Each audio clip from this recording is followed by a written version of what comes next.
folks, welcome to the channel, welcome to Deer Corner. It's been quite a few days up at the cabin, the mountains, getting some things done. Minerals is number one. The list of things we need to do to the deer stand, that was number two. And we got a few trails in that we cleaned up, but I'll bring you along on some of that. But we made a closing Friday on a little piece of property that joins mine. A very good friend of mine I hunt with owned it, and I got a very good price on it, and I purchased it off of him. And I know he hated to give it up, but things aren't good out there right now, especially for a retired person. So he bit the bullet, sold the property, so he has something to sit back on. And I hated that. 23 years we battled back and forth on who killed the biggest deer on each piece of property, but it all worked out, allowing him to hunt it till he can't hunt no more. So he has a place to hunt until he can't hunt. I'm not going to chase him off, but we're up at the cabin and we do watch movies, you know, YouTube programs. We ran across one that I kind of want to bring up about hunting rut funnels. As a matter of fact, I helped the channel out because we watched it twice. A rut funnel. Now, I know bucks, rubs, scrapes, rub lines, and they're hard to hunt. I mean, you can hunt them, I hunt them, but you got to know which ones to hunt. And I'll bring that up later on. But see, the rut, I don't care where you're at. And I've seen people say, well, the rut comes in November 13th. No, that ain't true either. The rut in your area don't happen until your first doe comes in estrus.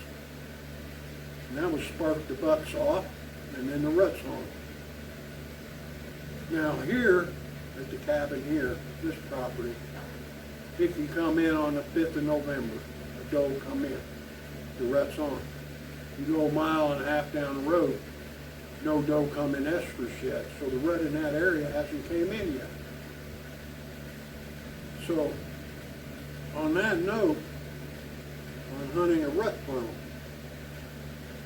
you got to know your deer. You got to know your does. You got to know your doe routine. And right now you need to be out looking at the doe's routine. And they'll vary. Your doe's routine will vary by the season, by their what they got to feed on. The food will change your doe's routine. And the only way to know this is you got to follow them. And game cameras, I got several game cameras up.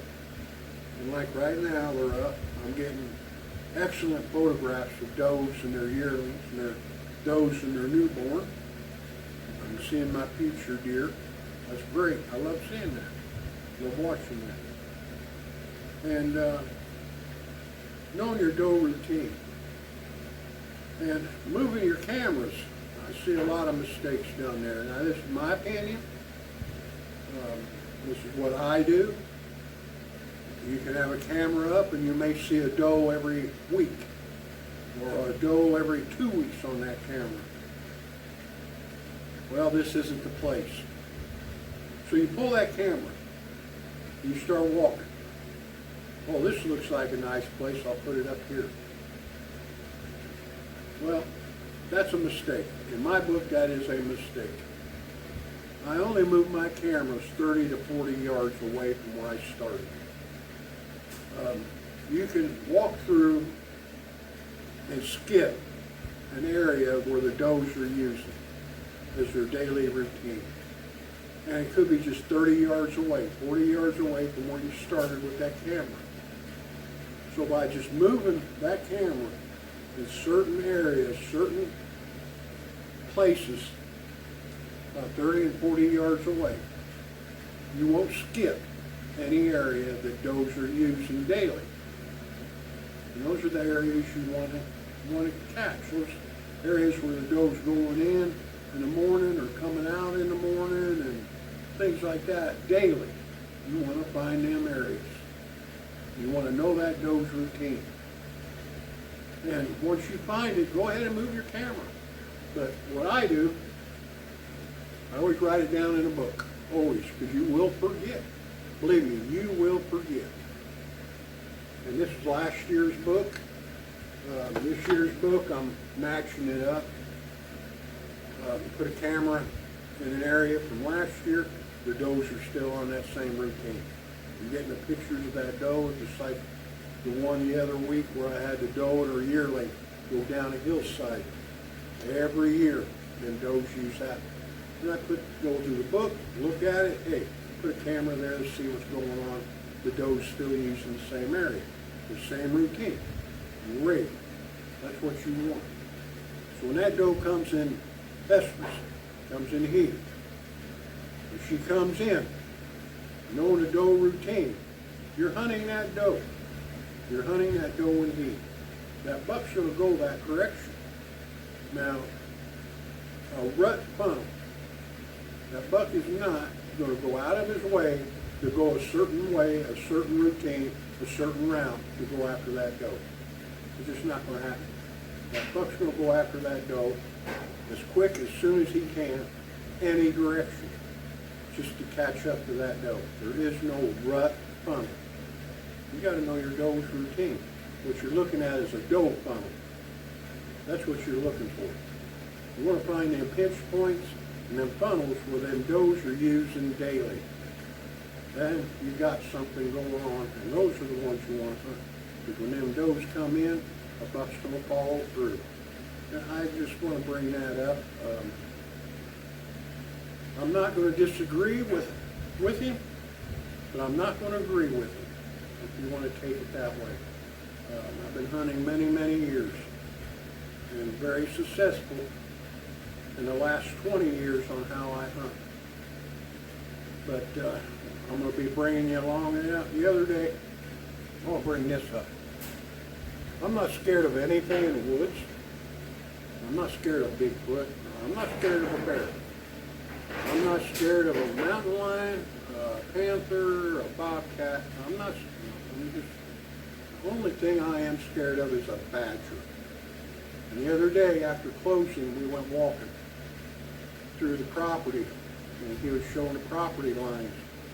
We walked right up within 30 feet of a badger, and I seen that badger, and we stopped. I just told everybody to stop. See, a badger don't care. A badger does not give a shit. A badger will take a dead carcass from a bear. You don't mess with a badger. Especially a badger that has a den, and this time of year has little ones. That badger will tear you up.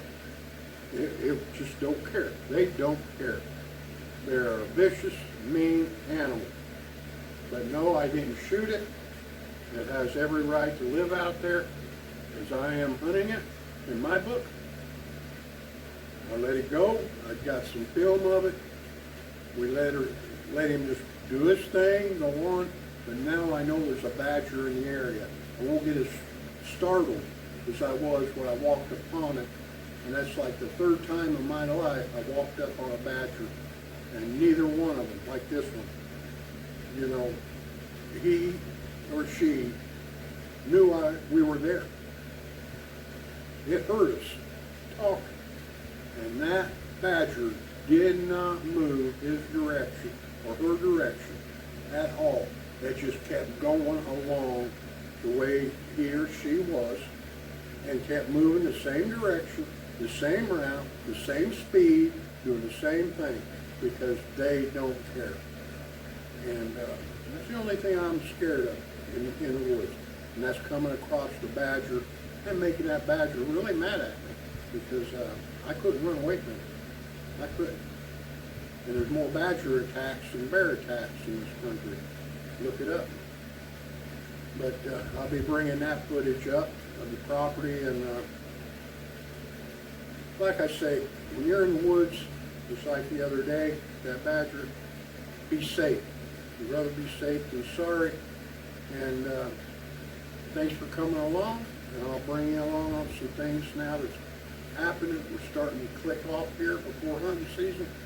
We got everything down, what we need to do, what we need to repair, and we're going to go out and do it in the next month or two, and then everything calm down.